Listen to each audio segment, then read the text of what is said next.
Hello बच्चों, welcome back to my channel biology cell by Ruchi ma'am. हमने biology का 24-25 का सैंपल क्वेश्चन पेपर डिस्कस करे थे जो कि आपका सीबीएसई बोर्ड ने निकाला था।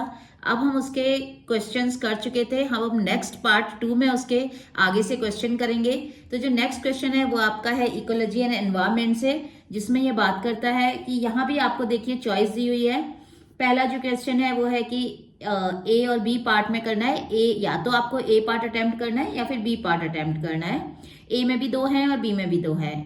फर्स्ट ए का फर्स्ट पार्ट कहता है कि it was estimated that if an evergreen forest has a GPP of 400 joule per metre square per day and 150 joule per meter square per day worth of carbon dioxide floats out of the forest. What is the NPP in the forest? तो बच्चों NPP और GPP का आपको बहुत अच्छे से मालूम है कॉन्सेप्ट। इकोलॉजी एंड एनवायरमेंट वाले में अपने में जाइए, वहां आपको क्या दिया हुआ है। वहां आपको होता है कि कोई भी प्रोडक्शन जो होता है कोई भी प्लांट ने या जिस ट्रॉफिक लेवल पे होता है वो उस ट्रॉफिक लेवल पे जितना वो प्रोड्यूस करता है वो अपने लिए उसमें से कुछ खर्चा पानी निकाल लेता है और बाकी का जो एनर्जी बची हुई रहती है वो उसकी आगे ट्रांसफर होती है।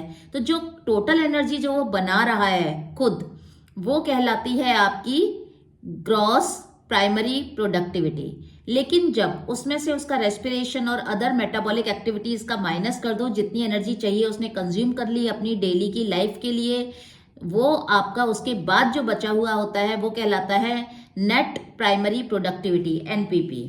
तो यहाँ पे आपको कुछ नहीं करना है। अगर देखिए आपका एनपीपी आपका 200 है और आपका जो जीपीपी है डेफिनेटली ज्यादा होगी, तो उसको आपको जीपीपी माइनस एनपीपी कर देंगे तो उतनी आपकी उसके कंजम्पशन में आया। तो एस्टिमेटेड दैट जीपीपी 400 है एंड जो carbon worth of carbon dioxide flows out of the forest. अब देखिए कार्बन डाइऑक्साइड फ्लो हो रही है वो 150 में हो रही है। दैट मीन्स कार्बन डाइऑक्साइड क्या है, रेस्पिरेशन। और मैंने अभी अभी आपको बताया कि इसकी जितनी भी मेन प्लांट की क्या होती है मेटाबॉलिक एक्टिविटी, रेस्पिरेशन का है। तो रेस्पिरेशन की उसमें से हटा दीजिए, माइनस कर दीजिए, वो उसकी आगे की एनपीपी हो जाएगी। नेक्स्ट इसका सेकेंड क्वेश्चन है explain why pyramid of energy always be upright. ये बहुत ही सिंपल सा क्वेश्चन है। यहाँ आपका 10% एनर्जी का रूल लगेगा, क्योंकि आपको पता है चाहे आप ट्रॉफिक लेवल के पिरामिड की बात करें, पिरामिड ऑफ ट्रॉफिक लेवल में बायोमास की बात करें या नंबर ऑफ ऑर्गेनिज्म की बात करें, वो आपके अपराइट भी हो सकते हैं और आपका जो है वो डाउनवर्ड इस तरह से भी हो सकते हैं। लेकिन जो एनर्जी है वो हमेशा आपकी प्राइमरी जो ट्रॉफिक लेवल पहला है उसमें सबसे हाईएस्ट होगी, देन उसके बाद लोएस्ट होगी, देन उसके बाद और कम होगी। क्यों? क्योंकि भाई वो एनर्जी मेन किस लिए बना रहा है। कोई भी सिस्टम ट्रॉफिक लेवल पे मेन अपने लिए एनर्जी बना रहा है ना, आगे वो उतनी ही तो देगा जितनी उसके उसके काम में आने के बाद पहले वो अपना काम करेगा, उसके बाद जो बच जाएगी वो आगे ट्रांसफर कर देगा। तो इसीलिए 10% रूल है कि जो एनर्जी अगर उसने 100 मान लो कैलोरी बनाई, किलो कैलोरी, तो उसमें से 90% खुद लेगा, 10 किलो कैलोरी ही वो आगे ट्रॉफिक लेवल में ट्रांसफर करेगा। फिर आगे 10 किलो कैलोरी से वो कहाँ जाएगा, फिर अगर देखें तो उसको तो मिल रही है 10 किलो कैलोरी, उसके बाद नेक्स्ट ट्रॉफिक लेवल को कितनी मिलेगी, नेक्स्ट ट्रॉफिक लेवल को आप फिर से देख लीजिएगा। तो यानी कि 10% के अकॉर्डिंग नेक्स्ट को मिलेगी 1 किलो कैलोरी। 1 किलो से तो आपको यहाँ पे लिखना है, क्योंकि जो एनर्जी है वो कंजम्पशन होता है और 10% रूल से एनर्जी रेस्पिरेशन के बाद तो एनपीपी ही पहुंचेगी, तो इसीलिए वो हमेशा एनर्जी का पिरामिड हमेशा ही अपराइट होगा। चलो इसका एक ऑप्शन वाले भी देख लेते हैं और मैं ये क्या कहता है। एनवायरमेंट से दिया है assume that GPP forest A gross primary productivity है किसी फॉरेस्ट की, वो फॉरेस्ट बी के बराबर है और फॉरेस्ट सी के बराबर है। अगर एक ही फॉरेस्ट की एनपीपी जो है वो उसने दी हुई है कि अगर ए फॉरेस्ट की एनपीपी इतनी हो जाती है, बी की इतनी हो जाती है, तो बताइए आपको क्या करना है। तो इसमें आपको पूछा है कि कौन से फॉरेस्ट में आपका सबसे ज्यादा रेस्पिरेशन से एनर्जी लॉस हो रहा है। तो आपको कुछ भी नहीं करना है, आपको जो ग्रॉस प्राइमरी प्रोडक्टिविटी है उसमें से आगे वाले ट्रॉफिक लेवल को जितनी मिल रही है, यानी कि एनपीपी नेट प्राइमरी प्रोडक्टिविटी, उन दोनों का जो डिफरेंस होगा वही तो उस ऑर्गेनिज्म के रेस्पिरेशन की अमाउंट होगी। तो यानी कि आप जीपीपी में से एनपीपी को घटाएंगे तो वो उसके रेस्पिरेशन की अमाउंट हो जाएगी कि रेस्पिरेशन से उसमें इतनी एनर्जी लॉस्ट हुई है। देन उसके बाद इसमें नेक्स्ट जो इसका क्वेश्चन दे रखा है वो है कि draw an ecological pyramid of the number of the following chain. Grass animal, fleas on the host animal, tree, insect.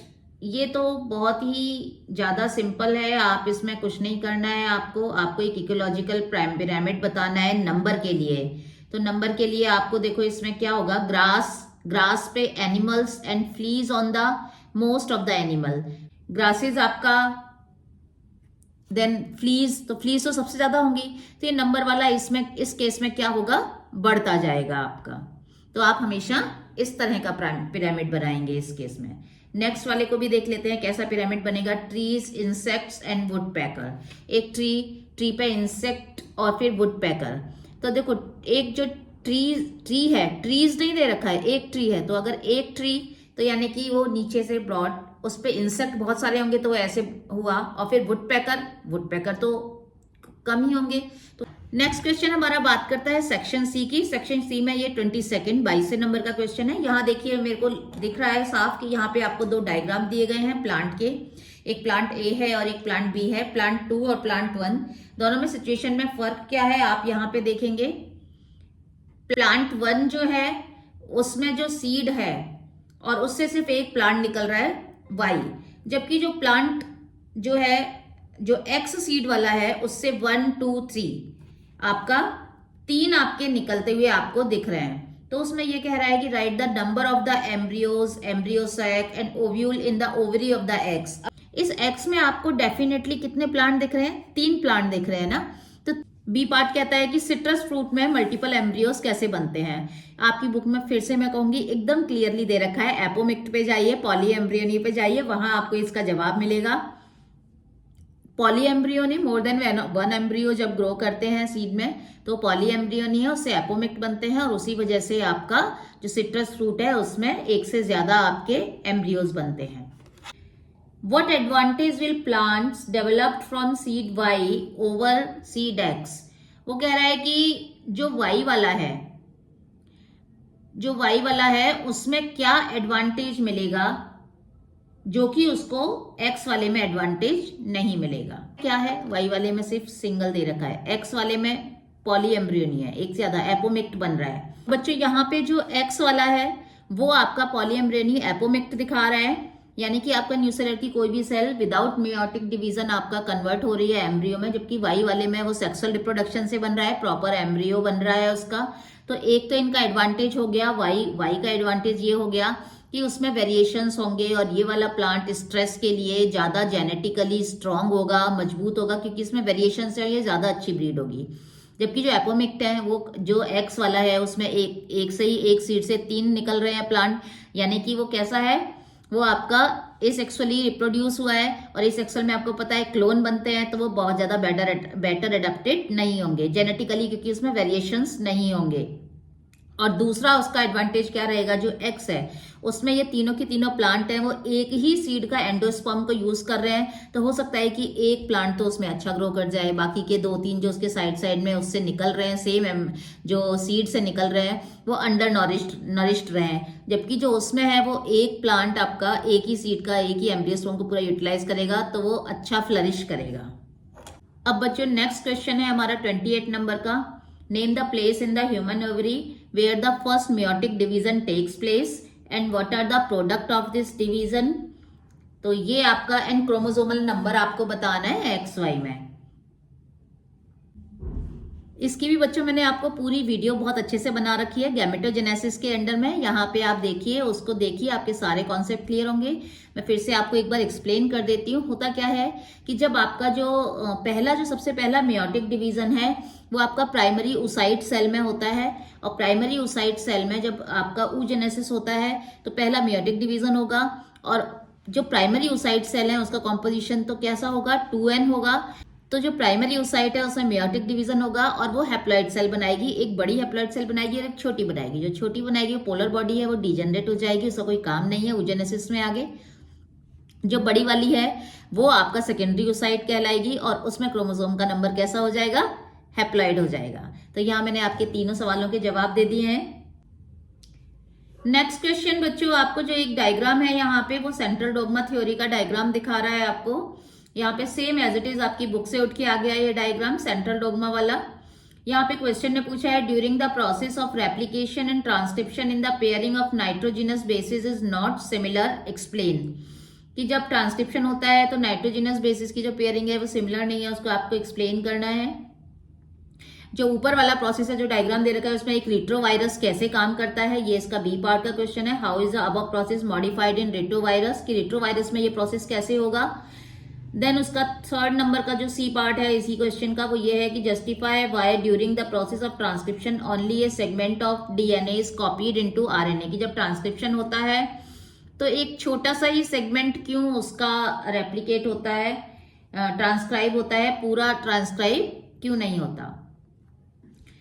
तो यहाँ पे इसका 24th का जो पहला क्वेश्चन है उसका हम पहले आंसर लेंगे कि एडिशन होता है तो जो एडिनिन है वो थाइमिन के साथ पेयर होगा, और जो लेकिन थाइमिन जो है वो एडिनिन के साथ पेयर होगा, लेकिन क्योंकि ट्रांसक्रिप्शन में मैसेंजर आरएनए में कभी भी आपको थाइमिन नहीं दिखाई देता ना, वहां आपको यूरेसिल दिखाई देता है, तो आपको एडेनिन को पेयर करना है किससे, यूरेसिल से पेयर करना है।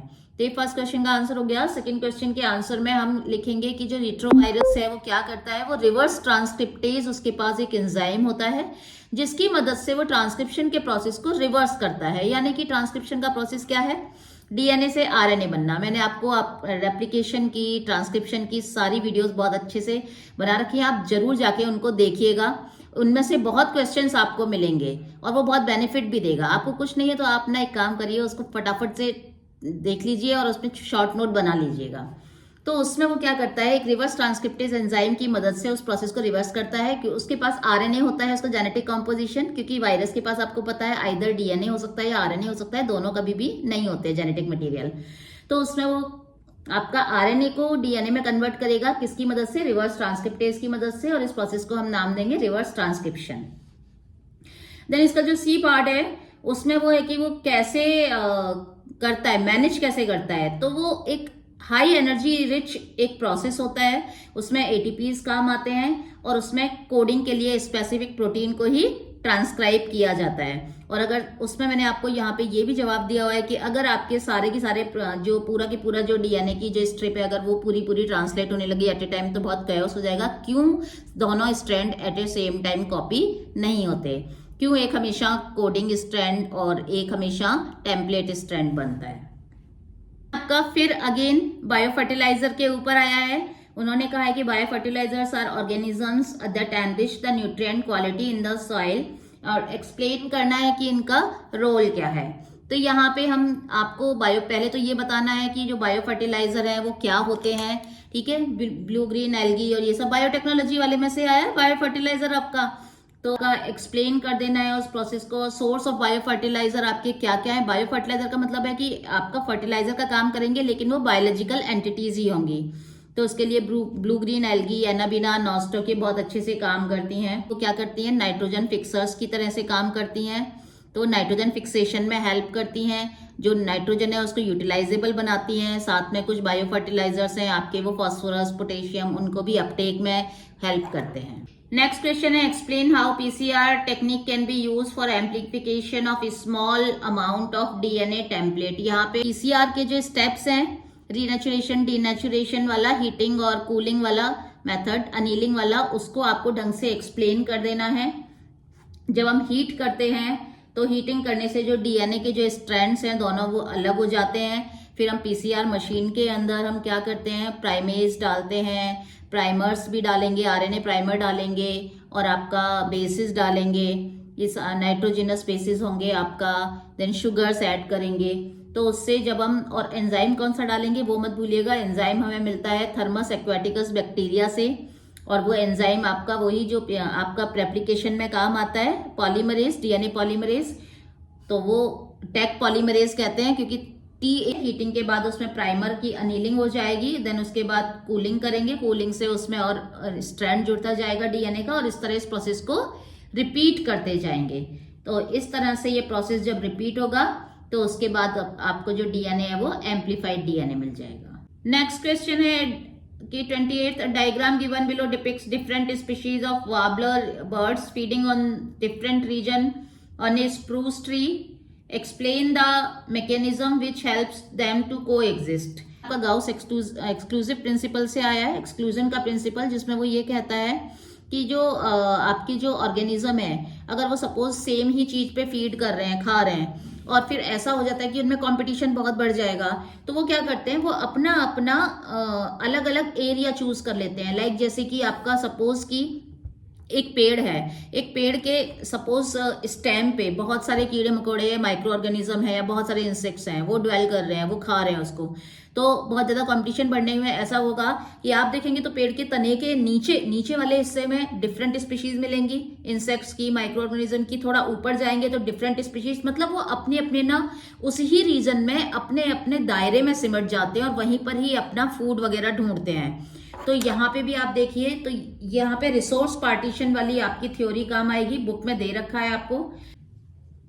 नेक्स्ट नंबर का क्वेश्चन बच्चों आपका हार्डी-वेगनबर्ग प्रिंसिपल से आया है, जिसके बारे में मैं आपको अभी थोड़े ही दिनों में बहुत अच्छा सा शॉर्ट डालने वाली हूँ, उसको देखना मत भूलिएगा कैसे उसके क्वेश्चंस किए जाएं। काफी बच्चों के मेरे पास इस समय आ रहे हैं कि मैम हार्डी-वेगनबर्ग प्रिंसिपल के हमसे क्वेश्चंस नहीं हो रहे हैं, तो अभी फिलहाल के लिए हम यहाँ पे इसको करते हैं। देखिए यहाँ पे आपको गिवन जो है वो सिचुएशन दी हुई है कि जो बीटल हैं, जो रिसेसिव वाले हैं, small B is equal to Q square, वो आपका 0.4 है, तो क्यू स्क्वायर की वैल्यू 0.4 है, तो आपके क्यू की वैल्यू कितनी आ गई, आपको 0.4 का अंडर रूट ले लेना है, तो आपका 0.632 के अराउंड आ जाएगी। ये 0.63 वैल्यू आपकी किसकी है, क्यू की है, तो पी की निकालने के लिए p plus Q is equal to 1 होता है, तो आपको 1 में से 0.60 को घटा देना है, उतनी आपकी आ जाएगी 0.37 के अराउंड आ जाएगी। और बिकॉज आपको हेट्रोजाइगस पॉपुलेशन चाहिए यानी कि 2pq चाहिए, तो 2 इंटू पी इंटू क्यू आपको कर देना है। तो यहाँ पे यानी कि इन शॉर्ट आपको बी पार्ट के लिए 2 इंटू 0.37 इंटू 0.63 कर देना है। नेक्स्ट क्वेश्चन जो है, नेक्स्ट क्वेश्चन में आपको जो या तो इसका सी पार्ट ही करना है या फिर इसका डी पार्ट करना है। अब उन्होंने सी पार्ट में दे रखा है कि b इंटू बी आपको क्या निकालना है, होमोजाइगस का निकालना है, तो आपको कुछ भी नहीं करना है, 0.37 इंटू 0.37 उसका स्क्वायर कर दीजिए, 0.14 वो निकल जाएगा। या फिर आपको टोटल पॉपुलेशन दे रखा है उन्होंने कि 1500 बीटल्स हैं, फिर उन्होंने परसेंटेज बेस पे दे रखा है, तो आप परसेंटेज बेस पे निकाल लीजिए वही चीज कि अगर आपका टोटल 1500 है आपके, तो 40% रेड पॉपुलेशन है, तो आप क्या करेंगे उसमें 1500 इंटू 0.4 कर देंगे, तो आपका 600 हो जाएगा। और अगर 1500 में से रेड कलर 600 है तो उसको घटा दीजिए, तो 900 आपके कैसे हो जाएंगे, ब्लैक कलर के हो जाएंगे।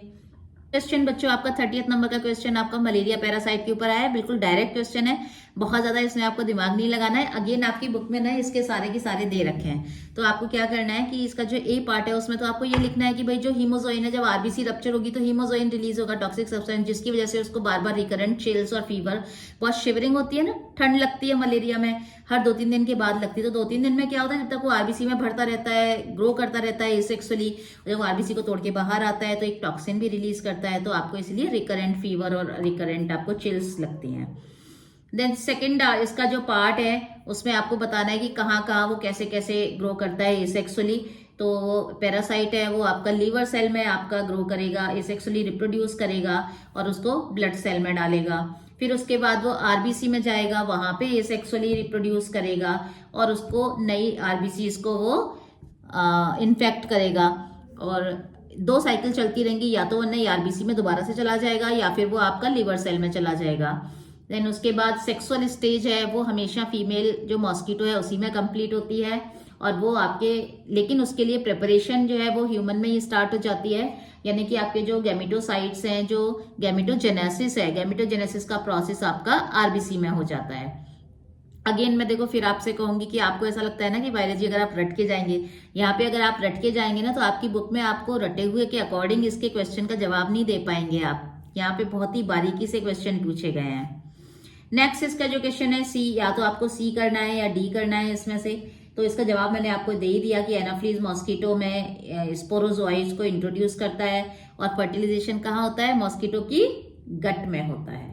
आर्टिफिशियल इंसेमिनेशन के ऊपर मैं आपको बहुत ज्यादा इसलिए नहीं यहाँ पे डिस्क्राइब कर रही हूँ क्योंकि आप अगर मेरा लर्निंग लाउंज इसको देख लेंगे ना आप, तो आपके सारे कॉन्सेप्ट क्लियर हो जाएंगे बच्चों। इसको मैं आपको रिकमेंड कर रही हूँ, प्लीज आप ये वाला वीडियो जरूर देख के जाइएगा। जो 32 नंबर का क्वेश्चन आपका अगेन बायोटेक्नोलॉजी के एप्लीकेशन से आया है। यहाँ पे जो नीमेटोडा होता है जो, उसमें हमने आरएनए साइलेंसिंग की टेक्निक को यूज किया है। आरएनए साइलेंसिंग की टेक्निक क्या है कि आरएनए बन तो रहा है, लेकिन बिकॉज आरएनए कैसा होता है बच्चों, सिंगल स्ट्रैंडेड होता है, तो सिंगल स्ट्रैंडेड को हमने एक और उसका कॉम्प्लीमेंट्री स्ट्रैंड उसमें बना दिया, जिससे वो आरएनए के साथ में से चिपक जाएगा। जैसे आपका टेप चिपक जाता है ना, तो टेप आप अगर आपको टेप ऐसे एक्सपोज छोड़ देंगे, हटाएंगे तो चिपकेगा किसी, तो उसको चिपक गया, अब टेप इनइफेक्टिव है, अब वो दोबारा किसी पे नहीं चिपकेगा। तो इसी टेक्निक को आपके आरएनए जो है वो कॉम्प्लीमेंट्री है। अगर उसको सिंगल स्टैंडर्ड है तो वो उसका डेफिनेटली ट्रांसलेशन होगा, प्रोटीन बनाएगा, लेकिन अगर उसको आपने उसका कॉम्प्लीमेंट्री स्ट्रैंड किया तो उसके साथ बाइंड हो जाएगा और उसका आगे ट्रांसलेशन में पार्टिसिपेट नहीं कर पाएगा। तो यहाँ पे ये आपका बुक में दे रखा है, लेकिन हाँ मैं ये कहूंगी कि आपको लिखने का तरीका आपको किस तरह से लिखना है, यहाँ पे आपको थोड़ा सा अपना दिमाग लगा के लिखना पड़ेगा, एज इट इज आप बुक का नहीं कर सकते हैं। और ये जो आरएनए इंटरफियरेंस जो टेक्निक है, ये सारी की सारी यूकैरियोटिक सेल में होती है। एक सेल्यूलर डिफेंस मैकेनिज्म भी होता है, ये आपको पता ही है। और इस तरह का कॉम्प्लीमेंट्री आरएनए जो है वो ये आपका इन्फेक्शन, वायरस के इन्फेक्शन के थ्रू हम ले सकते हैं, या फिर अब genomic mobile genetic elements, again मैं आपको कहूंगी आपको कंफ्यूजिंग लग रहा होगा, इतना ज्यादा आपकी बुक में नहीं है, लेकिन आपको लिख के आना पड़ेगा, क्योंकि आपको बायोलॉजी को रटना नहीं है, आपको बायोलॉजी को कॉन्सेप्ट से पढ़ना है। नेक्स्ट इसका जो क्वेश्चन है, इसका जो बी पार्ट है जो आपको और में करना है, वो आपका जीन थेरेपी के ऊपर है। तो बच्चों जीन थेरेपी का मतलब है कि आपको जेनेटिक करेक्शन करना है, मतलब अगर किसी में डिफेक्टिव जीन्स हैं तो उस डिफेक्टिव जीन को ही वहीं पे जाके उसमें राइट जीन को इंट्रोड्यूस करना है। तो इसके लिए तो आप अपना बुक का एज इट इज लिख सकते हैं कि किन्हीं किन्हीं में आपका एडीए डेफिशिएंसी होती है, आपकी बुक में भी दे रखा है, तो डायरेक्ट एडीए डेफिशिएंसी है, जिसको कि आपको बोन मैरो ट्रांसप्लांटेशन से क्योर कर सकते हैं, या फिर एंजाइम थेरेपी से भी क्योर कर सकते हैं। या आप क्या कर सकते हैं, एडीए एंजाइम नहीं है तो फंक्शनल एडीए एंजाइम दे दिया, राइट। लेकिन अगर उसके जीन में जाके ही उस एडीए वाले एंजाइम को करेक्ट जीन लगा दिया गया तो वो सेल खुद एडीए बनाने लग जाएगी ना, यही आपका जीन थेरेपी है।